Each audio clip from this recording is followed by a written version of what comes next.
Open door. You can't lie to me, at least not anymore. So the big news this week, if you heard of Opendoor, which pretty much everyone, if you're in the market to sell your house, has, they got fined by the FTC $62 million this week. So that's big. This episode of Florida Real Estate News, we will go over the fine, what the FTC found, Opendoor's response, what plans they have moving forward, how you can use Opendoor to your advantage, and also why it's probably best that you just use a realtor. So, as far as our findings, it's pretty cut and dry. It's simply that Opendoor promised that you could save thousands and thousands of dollars, or at least net thousands and thousands of dollars more if you sell to them, as opposed to if you use a realtor and market it on the MLS. And in reality, the deep study showed that in the overwhelming majority of cases, people who sold to Opendoor wound up netting thousands and thousands of dollars less. The FTC found that Opendoor was deceptive in terms of what your house's market value actually is. They were deceptive in terms of how much repair costs would be for you to bring it up to a better standard. They were deceptive as to what realtors actually charge if you use their services. So all in all, they just basically lied and they got spanked for it. According to Samuel Levine, the director of the FTC's Bureau of Consumer Protection, Opendoor promised to revolutionize the real estate market, but built its business using old-fashioned deception about how much consumers could earn from selling their homes on the platform. There is nothing innovative about cheating consumers. Ouch. There's two sides to every story, so let's hear the response from Opendoor. It says, while we strongly disagree with the FTC's allegations, our decision to settle with the commission will allow us to resolve the matter and focus on helping customers buy, sell, and move with simplicity, certainty, and speed. That's a bunch of blah, blah, blah, but here actually is a legitimate statement. It says, importantly, they said this to their investors, allegations raised by the FTC are related to activity that occurred between 2017 and 2019 and target marketing messages the company modified years ago. So we're pleased to put the matter behind us and look forward to continuing to provide customers with a modern real estate experience. So, interesting note on that. As far as the consent decree that Opendoor has imposed upon them, saying that they will no longer engage in deceptive practices, it's important for two reasons. The one is they've shown themselves to be unreliable and untrustworthy. So you wouldn't necessarily want to rely on them or trust them. That said, they're under the scrutiny of the federal government right now.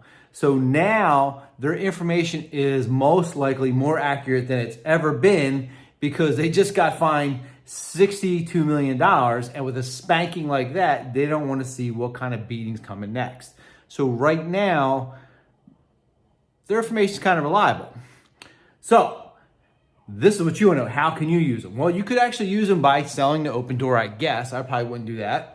But the way I used them when I was selling my home is I would go on Opendoor probably months before I actually commit and actually get into the nitty gritty of selling my house. But I'm just kind of floating the idea and I just want to get a ballpark figure of what it's worth.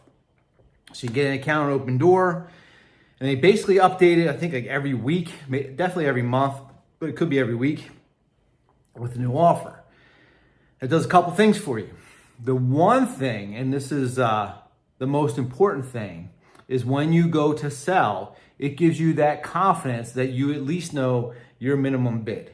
Now, it's scary when you go out into the market. A lot of people overinflate right now what they think their house is worth. So Opendoor definitely will bring you back down to earth because they underbid big time. But it gives you that baseline idea what it's worth.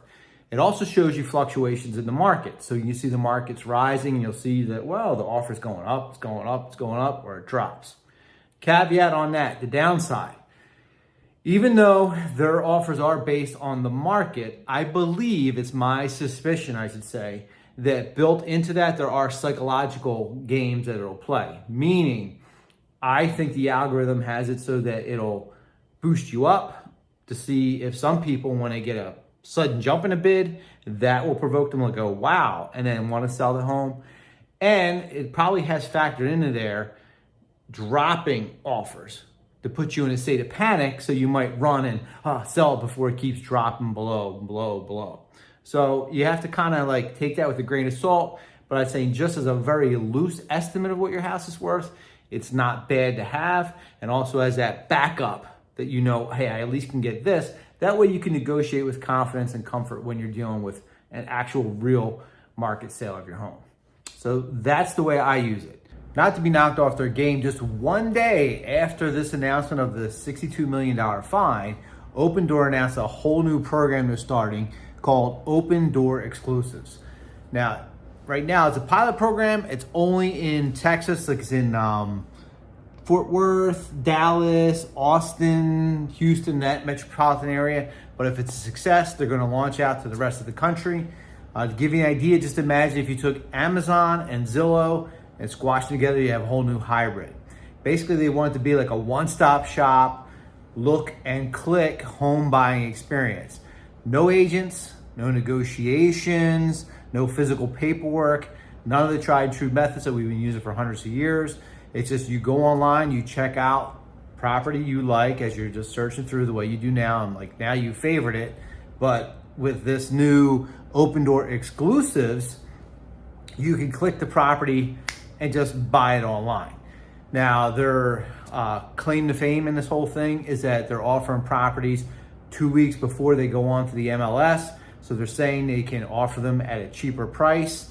And I don't know, I like to be very progressive, but I'm also very traditional with tried and true methods. So I'm kind of hesitant to do stuff that's very too state of the age type stuff. But the caveat on this one is they do say you can get out of the deal whenever, and more importantly, they offer a guarantee that they will match the appraisal value if it's appraised and it comes in lower.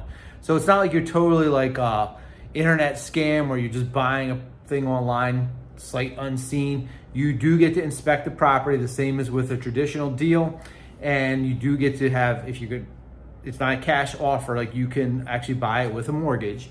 And when your mortgage company sends out an appraiser, if the property appraises lower than what they were selling it for, they will sell it to you at the appraisal dollar. So that's, I don't know, it's interesting. I don't know if I'd be doing business with Opendoor right now or that way, but it's an option. I have a bias. I would say you want to go with a traditional real estate agent. Why? Well, sheer numbers. As we just saw from the Federal Trade Commission, you're going to get a lot less if you go through Opendoor. And it's not just Opendoor. It's basically all these agencies. The gist of what they're doing is they make money because they buy low and sell high. There's nothing wrong with that. It's very commendable. That's capitalism. That's how you make money. You buy low, you sell high. That's what they're doing. They're buying your house much cheaper than you could sell in the open market. And I've had some guys just flat out say that. They're honest about it. That's the marketplace. And there are advantage times you would use something like Opendoor. For example, if you don't want to do that work yourself, or you're not handy, or you don't know contractors, you don't want to get ripped off by contractors or whatever. So there's time, or there's a time crunch. So there's time to use that. But if you have the time to sell, use a professional realtor. Here's why. In the most conservative study, it says that you will make at least 5.5% more on the gross sale of your house if you use a realtor. So if say it's a 6% commission, the net is exactly the same. So worst case scenario, the net is exactly the same without you doing all the work and all the aggravation, you putting it on someone else so you could focus on the things that are important to you. Selling a house is very stressful. It's stressful for the agent, and it's very stressful for the person who's selling it. To double up that pressure on yourself, it's just, there's really no need to do it. Now, I said that's the most conservative. A lot of the other ones say it's about 26% more you will get if you use a real estate agent. So it's a no-brainer. Sheer numbers. There's called something they say you're penny wise but dollar stupid. So that's people that want to save a little bit on the commission and they wind up just hurting themselves because they get so much less for the house. So why do they make more? Well, quite simply, it's their full-time job and there's a reason they should make more. I mean, that's the reason they get paid. It doesn't mean they're more intelligent. It just means they're more experienced and they're more networked and they're more equipped. So that's the first thing there. You have the network. It's not just a matter of posting a sign, posting it on the MLS and letting it go, at least if he's not a good realtor. There's a whole network that I have. I know before I even put something out on the market, I'm reaching out to different investors that I know and people that are interested in buying, and I see if we can make a deal before we even start this whole process, saving you aggravation. So you have that whole network involved. You also have equipment.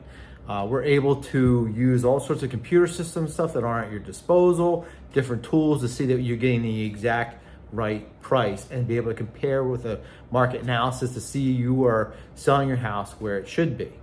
We're also not emotionally invested in that sale price. A lot of sellers think that what you need to get for that house determines the price, or what you want to get for that house determines the price. Well, that's not what determines the price. Basically, the buyers determine the price, and we're able to see the house not just through the eyes of a seller, but we're able to see it through the eyes of a buyer as well. It's that dispassionate sales ability. Beyond the sales, there's also the negotiation. Half of it is marketing and half of it is negotiation. That's the part I enjoy more. And 73% of people believe that if they're negotiating with a seller who doesn't have an agent, they're going to be able to get over on them. And most likely they will. There's a whole inspection process.